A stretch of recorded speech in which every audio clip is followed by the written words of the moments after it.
कल्पना कीजिए आपका बेटा हजारों किलोमीटर दूर समुंदर के बीच काम कर रहा है।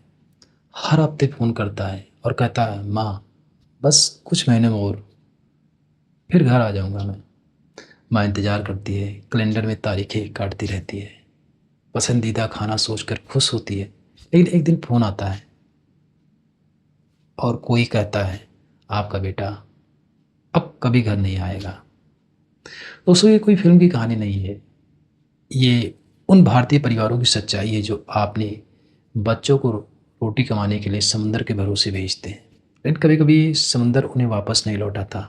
और इस कहानी में एक आखिरी यस सो यस कॉल है, एक माँ का इंतज़ार और एक ऐसा दर्द जिसे शायद शब्दों में समझना आसान नहीं है।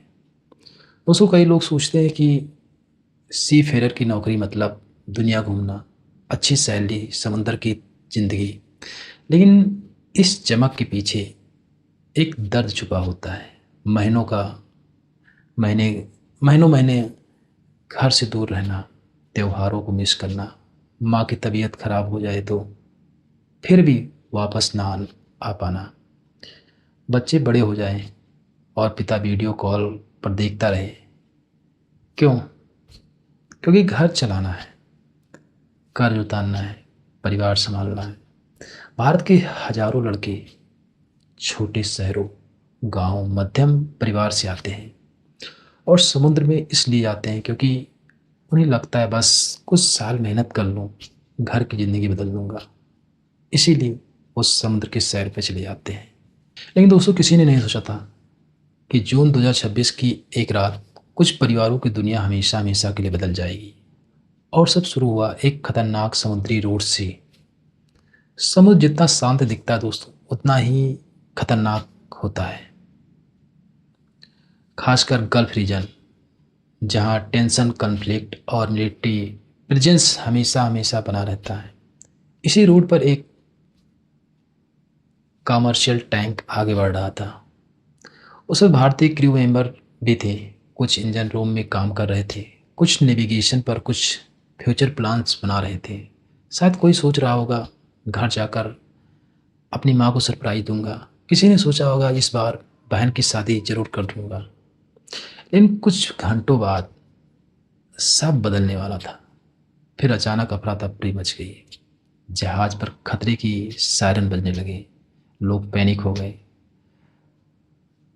कन्फ्यूजन, लोग सेफ्टी गियर की तरफ भागे और क्रू मेंबर ने मदद मांगना शुरू कर दिया। कुछ कम्युनिकेशन सिस्टम एक्टिवेट करने लगे और फिर एक एसओएस मैसेज, मदद की पुकार। समुद्र के बीच डर सिर्फ मौत का नहीं होता, डर होता है क्या मैं अपने परिवार से दोबारा मिल पाऊंगा या नहीं। लेकिन दोस्तों, सबसे दर्दनाक हिस्सा अब शुरू होता है, क्योंकि उस समय भारत में कुछ माँ बाप बिल्कुल नॉर्मल दिन जी रहे थे। उन्हें नहीं पता था उनकी ज़िंदगी कुछ घंटों में बदलने वाली है। एक माँ फ़ोन का इंतज़ार कर रही थी। उसे लगा आज बेटा कॉल करेगा। एक पिता दोस्तों यह सोच रहे थे कि बेटे की नौकरी अच्छी है, सैलरी अच्छी है। वो अपने दोस्तों के साथ अपने बेटे की तारीफ़ कर रहे थे। एक छोटा भाई सोच रहा था, भैया आएंगे तो गिफ्ट लाएंगे। लेकिन फ़ोन आया और खबर अच्छी नहीं थी उस वक्त। दोस्तों, इस दर्द को इमेजिन कीजिए। जिस बेटे के लिए आपने सपने देखे, जिसके लिए मेहनत की, अचानक कोई कहे वो अब नहीं रहा। कुछ घंटों में सन्नाटा छा गया। कुछ जगह सिर्फ रोने की आवाज़। कुछ माएँ बार बार एक ही सवाल पूछ रही थी, मेरा बेटा वापस क्यों नहीं आया। और सब में पेनफुल बात जानते हो वो क्या था? ये लोग सोल्जर नहीं थे, ये आम लोग थे, हमारी आपकी तरह, जो सिर्फ पैसे कमाने गए थे ताकि घर अच्छा चल सके, ताकि माँ खुश रहे, ताकि बच्चों का फ्यूचर बन सके। इन घर पैसे तो पहुँचे, लेकिन वो इंसान नहीं पहुँचा। दोस्तों, ये सिर्फ 3 फैमिली की कहानी नहीं है। ये हज़ारों इंडियन सी फेरर हर साल डेंजरस वाटर में जाते हैं क्योंकि घर चलाना मजबूरी है। लेकिन सवाल ये है, क्या उनकी सेफ्टी काफ़ी है? क्या फैमिलीज़ की इनफ सपोर्ट मिलता है उन्हें? क्या इमरजेंसी में और प्रोटेक्शन होनी चाहिए?